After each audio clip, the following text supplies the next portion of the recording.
नमस्कार, मैं देवेंद्र प्रसाद। प्रस्तुत हैं दोपहर समाचार।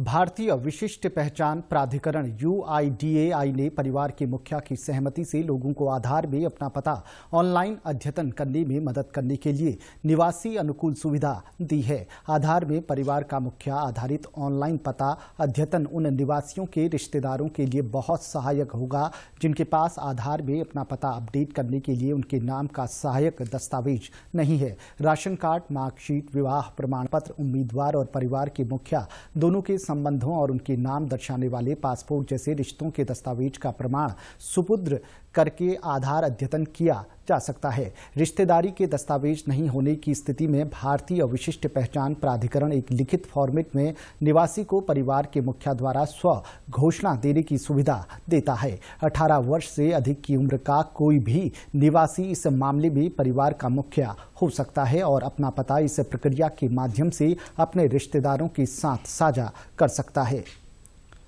मुख्य सचिव डॉक्टर SS संधू ने कहा है कि प्रदेश में पर्यटकों की संख्या में इजाफा करने के लिए नए पर्यटक स्थलों और नए साहसिक खेलों को बढ़ावा देने की आवश्यकता है। सचिवालय में पर्यटन विभाग के साथ हुई बैठक में मुख्य सचिव ने कहा कि प्रदेश में सप्ताहांत में पूरे साल भर अधिकतम पर्यटक दिल्ली NCR से आते हैं। दिल्ली देहरादून एक्सप्रेस वे बन जाने के बाद पर्यटकों की संख्या बढ़ेगी, जिसके लिए अभी से तैयारियां शुरू करनी होगी। उन्होंने प्रदेश में पर्यटन की दृष्टि से यहां की भौगोलिक और प्राकृतिक स्थिति के अनुसार पर्यटन गतिविधियों की 2 कैटेगरी तैयार करने के निर्देश दिए हैं। कैटेगरी A में ऐसी गतिविधियों को रखा जाएगा जिन्हें तुरंत शुरू किया जा सकता है और कैटेगरी B में ऐसी गतिविधियां रखी जाएंगी जिन्हें शुरू करने से पहले कई प्रकार के कार्य किए जाने हैं। इसके साथ ही प्रदेश में हाई एंड टूरिज्म को बढ़ावा देने के लिए भी संभावनाएं तलाशी जाएंगी। मुख्य सचिव ने कहा कि वाटर स्पोर्ट्स में प्रदेश में अत्यधिक संभावनाएं हैं।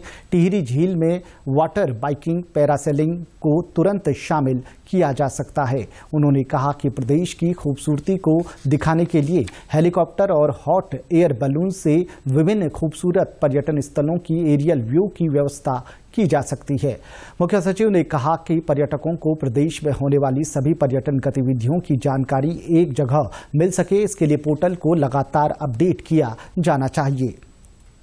मुख्य सचिव डॉक्टर SS संधू ने G20 शिखर सम्मेलन के तहत देशी विदेशी प्रतिभागियों के मई और जून में प्रस्तावित दौरों के संबंध में बैठक ली। उन्होंने कहा कि G20 सम्मेलन के दौरान देश विदेश से आए लोगों के समक्ष राज्य के पर्यटन और संस्कृति की जानकारी उपलब्ध कराने का महत्वपूर्ण अवसर है। उन्होंने कहा कि यहाँ के पर्यटन, संस्कृति, योगा और आयुष जैसी विशेषताओं को अधिक से अधिक बढ़ावा देने के लिए यह एक अच्छा मौका है। मुख्य सचिव ने कहा कि हर प्रतिभागी के साथ लाइजनिंग अफसर के साथ ही उन्हीं की भाषा का एक गाइड भी उपलब्ध कराया जाए जो यहाँ की कोई भी जानकारी उन्हें उपलब्ध करा सके। उन्होंने पर्यटन विभाग को उन सभी देशों की भाषा का प्रशिक्षण कार्यक्रम शुरू करवाने के निर्देश दिए हैं। मुख्य सचिव ने कहा कि सम्मेलन के दौरान आमजन की भागीदारी भी सुनिश्चित की जानी चाहिए। बागेश्वर जिले में किशोरों में बढ़ते नशे के प्रचलन पर रोक लगाने के लिए स्वास्थ्य और शिक्षा विभाग ने मिलकर अभियान शुरू किया है। इसके तहत स्वास्थ्य विभाग ने काउंसलर नियुक्त कर दिए हैं। किशोरों को नशे की जद से मुक्त करने के लिए काउंसलर की मदद ली जाएगी। जिला अस्पताल समेत कपकोट, कांडा, बैजनाथ, CHC में तैनात काउंसलर क्षेत्र के विद्यालयों का नियमित निरीक्षण कर नशे की गिरफ्त में आए किशोरों की पहचान कर उनकी काउंसलिंग करेंगे। प्रभारी CMO डॉक्टर हरीश पोखरियाल ने बताया कि काउंसलर रोस्टर के अनुसार क्षेत्र के विद्यालयों में जाकर नशा करने वाले विद्यार्थियों की पहचान कर उनकी काउंसलिंग करेंगे। जरूरत पड़ने पर उन्हें चिकित्सीय परामर्श भी दिया जाएगा। अल्मोड़ा में आज राष्ट्रीय दृष्टिहीन संघ की ओर से ब्रेल लिपि के जनक लुई ब्रेल की 215वीं जयंती मनाई जा रही है। लुई ब्रेल का जन्म 1809 में फ्रांस में हुआ था। लुई ब्रेल के जन्म दिवस पर समाज कल्याण विभाग ने दिव्यांग शिविर भी आयोजित किया है। इसमें दिव्यांगों को छड़ी वितरित की जाएगी। इस अवसर पर लुई ब्रेल के जीवन पर आधारित विभिन्न प्रतियोगिताएं भी आयोजित की गई। प्रधानमंत्री नरेंद्र मोदी आगामी 27 जनवरी को परीक्षा पे चर्चा के 6ठे संस्करण में विद्यार्थियों, शिक्षकों और अभिभावकों के साथ संवाद करेंगे।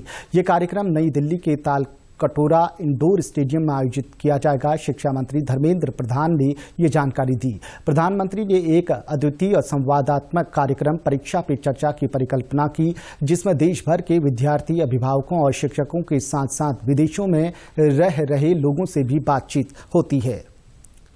इसी के साथ अभी तक के समाचार समाप्त हुए। दूरदर्शन समाचारों से जुड़े रहें। मिलते हैं फिर शाम 6:30 बजे के बुलेटिन में। नमस्कार।